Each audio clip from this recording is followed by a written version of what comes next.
Nous avons vu avec Damien Hamon comment éduquer son chien avec des objets, avec des proies artificielles, ce qu'on appelle des jouets pour chiens. Mais si votre chien n'est pas passionné par ces objets, il est possible de le travailler avec évidemment une autre ressource naturelle, une autre motivation du chien. Cette motivation s'appelle tout simplement l'alimentation.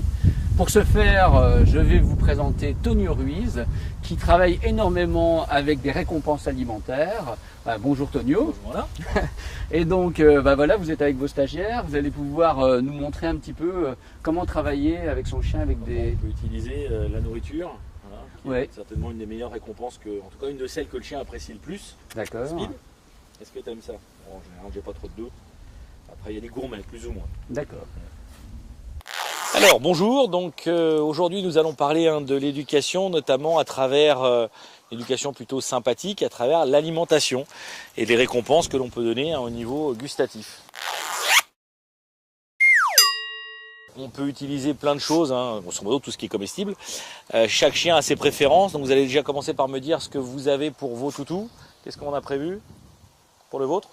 Moi c'est des croquettes. Des petites croquettes simples, nature, enfin c'est croquettes habituelles qu'on va dire. D'accord. Des petites barres à mastiquer. Et la barre entière? Ah non, je la coupe. Elle est coupée, parce qu'en plus c'est un petit chien, donc il va falloir la couper un petit peu.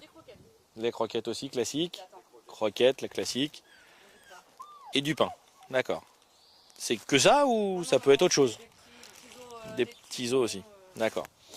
Les croquettes des chiens, pourquoi pas, sachant quand même quand c'est leur alimentation habituelle, en fait le chien il en mange tout le temps, donc c'est peut-être pas non plus la plus forte valeur qu'on puisse trouver. Et donc ce qui est pas mal éventuellement, c'est de conjuguer et de jongler entre ces croquettes pour que quand il fasse un exercice assez simple, il ait une récompense assez simple. Et puis avoir également style, ça on peut monter après sur du jambon, des saucissons, jambon, saucisson, fromage, je cherche, mais blanc de poulet, enfin grosso modo tout ce qui est très appétant. Après c'est plus ou moins pratique à utiliser, mais on a régulièrement dans ce cas-là une petite poche qui permet pour non plus de ne pas se salir la poche du vêtement en question. Et puis il faut évidemment, encore une fois, doser, je parlais de la petite barre tout à l'heure, doser la taille de la croquette par rapport à la taille du chien. C'est évident qu'un Saint-Bernard va pouvoir manger plusieurs dizaines, peut-être même de friandises par jour, d'une certaine taille. Un petit peu comme la bulldog français, là ça va être quelques petits morceaux, seulement quelques petits morceaux.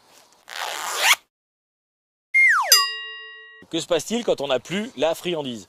Eh bien, ça se passera très bien à partir du moment où vous avez pris soin, quand vous travaillez le chien, de la diminuer progressivement.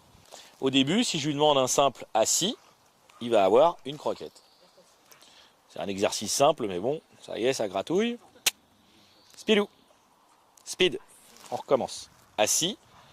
Donc systématiquement, un exercice, une friandise, d'accord, un exercice réussi, une friandise. Et puis ensuite, c'est très simple, on va commencer à faire ça de façon, hop, une fois, speed assis, deux fois, donc 1 sur 2, 1 sur 3. Et en général, quand on arrive à 1 sur 4 ou sur 5, on devient carrément de façon aléatoire. D'accord? La récompense devient aléatoire. Systématique, intermittente, aléatoire. Et il faut de toute façon en arriver là. Ce sera plus efficace que si vous continuez quasiment toute la vie durant du chien et durant tous les exercices à lui en donner une systématiquement.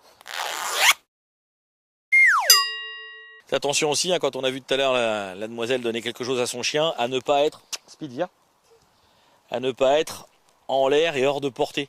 Ça risque d'inciter le chien. C'est pareil, les gens ont un peu peur des fois de donner, de peur de se faire manger les doigts. C'est effectivement plus agréable si le chien prend doucement, pour qu'il prenne doucement. Alors il y a aussi cette solution-là qui est très simple, où le chien va venir chercher dans la main.